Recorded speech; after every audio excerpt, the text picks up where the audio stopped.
के कन्हैयालाल हत्याकांड का मामला एक बार फिर सियासी पारा गर्म कर रहा है। पूर्व सीएम अशोक गहलोत ने कन्हैयालाल मामले पर मौजूदा सरकार पर सवाल उठाए तो पलटवार में भाजपा के पूर्व प्रदेश अध्यक्ष और हरियाणा प्रभारी डॉक्टर सतीश पूनिया ने जवाब दिया। पूनिया ने कहा कि गहलोत सड़क पर आंदोलन करने और विपक्ष की भूमिका निभाने की बजाय सुर्खियों में बने रहने के लिए बयान देते हैं। पूनिया ने गहलोत पर तंज कसते हुए कहा, विपक्ष में मुद्दों के साथ किस तरह से लड़ा जा सकता है, इसको लेकर मैं गहलोत को कोचिंग दे सकता हूं। पूनिया ने पत्रकारों से बातचीत में कहा कि कन्हैयालाल हत्याकांड की एनआईए जांच कर रही है, मामला कोर्ट में भी है। मानगढ़ धाम को लेकर कहा कि भाजपा सरकार में मानगढ़ धाम विकसित हुआ है। पूनिया ने कांग्रेस सरकार के दौरान की कानून व्यवस्था पर भी सवाल उठाए। गहलोत पर निशाना साधते हुए यहां तक कह दिया कि गहलोत सुर्खियों में बने रहना जानते हैं। आजकल गहलोत के सक्रिय रहने की पर्दे के पीछे की कहानी भी कुछ और है। पूनिया ने कहा कि कन्हैयालाल हत्याकांड पर सवाल उठाने वाले गहलोत भूल गए कि अपराध उनके कार्यकाल के दौरान ही हुआ और उनके द्वारा बार बार पुलिस को शिकायत करने के बावजूद कोई कार्रवाई नहीं करने के चलते अपराधियों ने वारदात को अंजाम दिया। इसमें पुलिस प्रशासन पूर्ण रूप से नाकाम साबित हुआ। आइए आपको सुनाते हैं क्या कुछ कहा उन्होंने। नमस्कार मित्रों, काफी दिन बाद मिलकर आपसे अच्छा लगा और ये सुखद अवसर मैं इसके लिए धन्यवाद दूंगा राजस्थान के पूर्व मुख्यमंत्री आदरणीय अशोक गहलोत जी को कि जिन्होंने मुझे सुअवसर उपलब्ध करवाया। उनकी प्रेस कॉन्फ्रेंस सुनी और काफी चीजें उन्होंने मुझे दोबारा से याद दिला दी। एक गांव में एक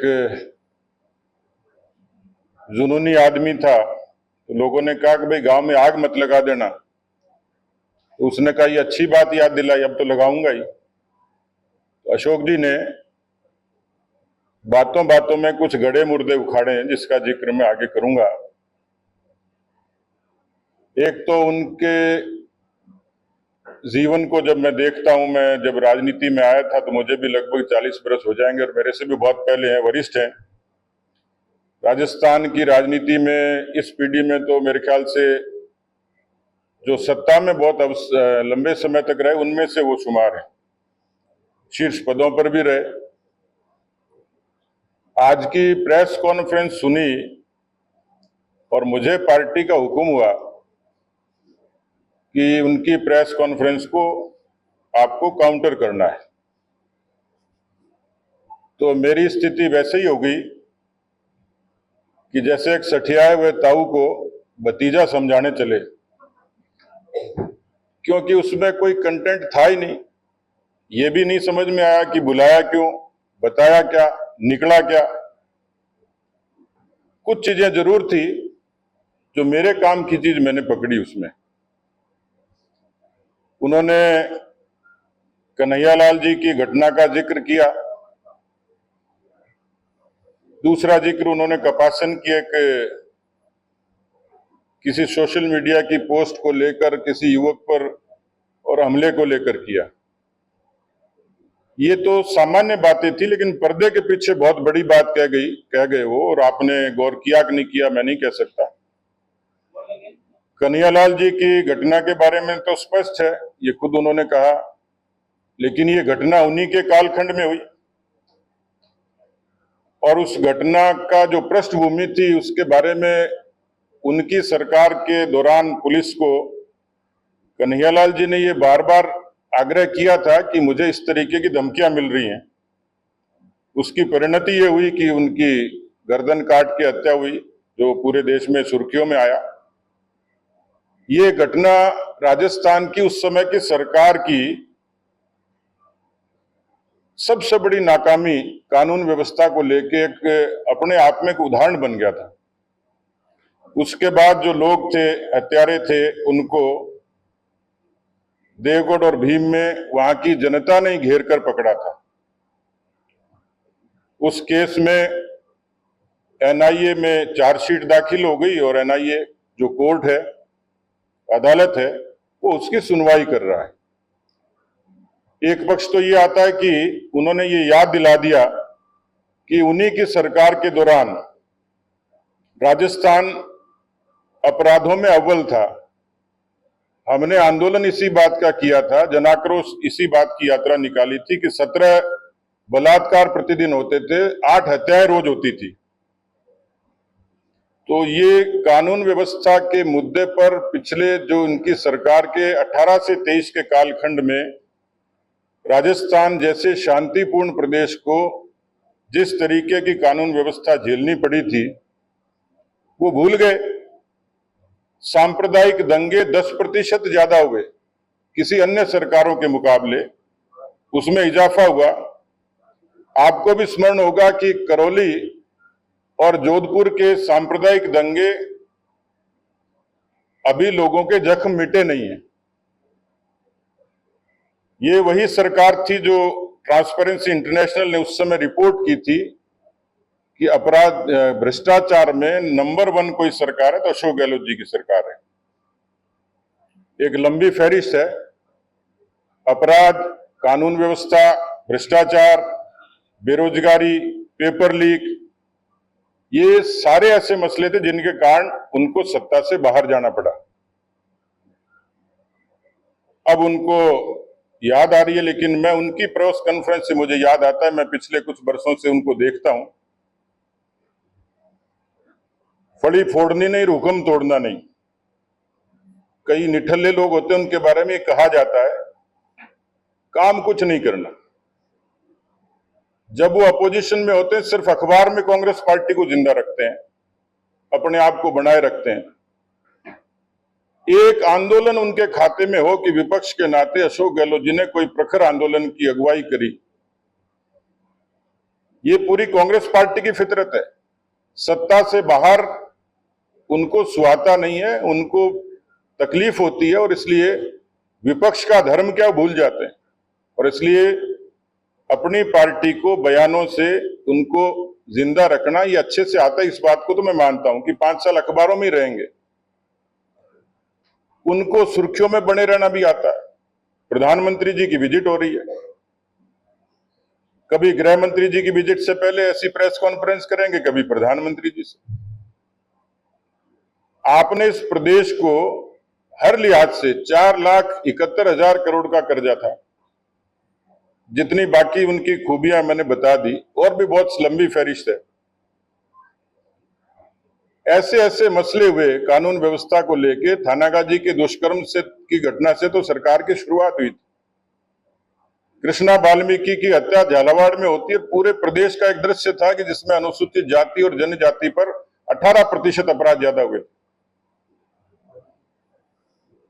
तो जिस तरीके की उन्होंने बातें कही हैं, मुझे नहीं लगता बिल्कुल बेसिर पैर किसी बातें थी, कोई कंटेक्स्ट नहीं था, कोई उनके पास किसी तरीके का कंटेंट नहीं था। लेकिन इतना बड़ा राजनीतिज्ञ व्यक्ति इस तरीके की भ्रमित बातें करे। उन्होंने कहा कि मैं कालवाड़ रोड पे गया, सड़क में खड्डे थे। मैंने तो एक दिन पूरा जोधपुर का लाइव वीडियो दिखाया था।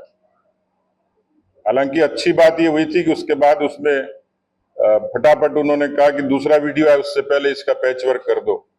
तो ऐसी बहुत सारी चीजें हैं, लेकिन उन्होंने जो खास बात कही जिसका मैं जिक्र करना चाहूंगा, कोरोना का कालखंड था और 162 मौतें प्रतिदिन होती थी और सरकार बाड़े में बंद थी। सरकार बाड़े में क्यों बंद थी? आरोप तो हम पर लगाते हैं। किसी पत्रकार के प्रश्न के जवाब में भी उन्होंने कहा कि एफआईआर लगना, केस खत्म नहीं होना होता है, यानी इस बात का एडमिटेंस है।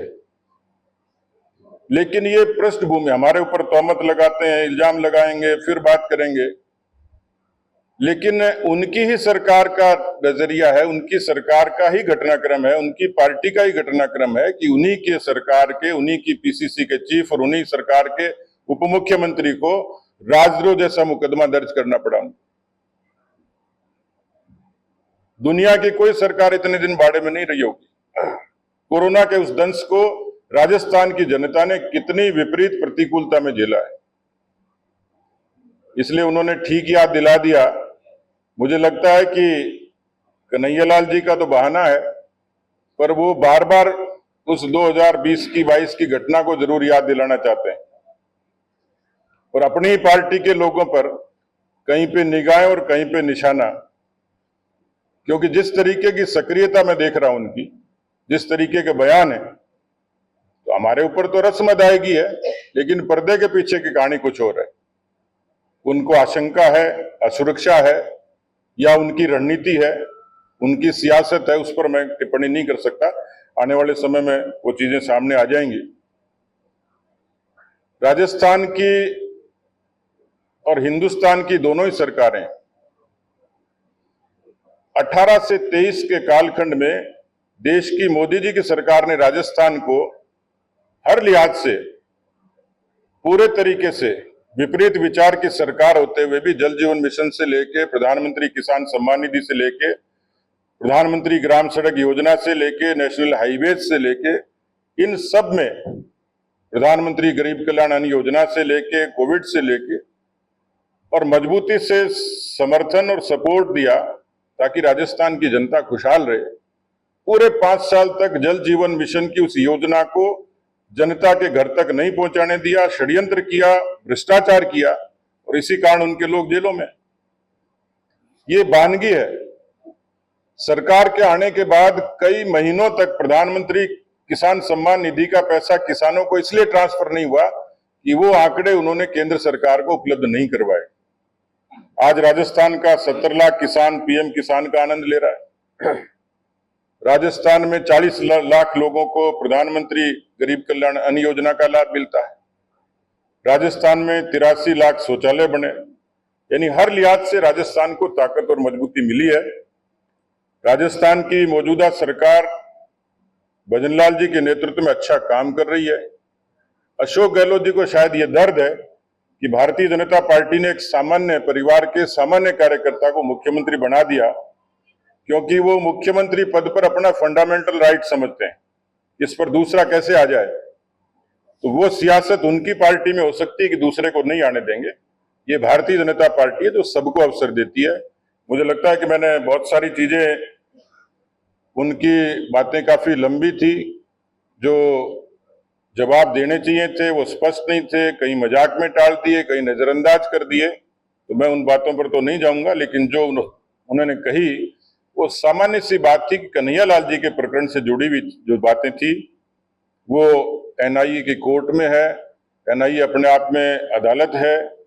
हाँ, ये जरूर है कि कांग्रेस के लोगों की फितरत है कि संवैधानिक संस्थाओं पर उंगली उठाते उठाते अब वो न्यायपालिका तक भी सवाल खड़े करने लग गए। इसलिए उनका भरोसा न्यायपालिका में भी नहीं है तो कुछ नहीं कहा जा सकता।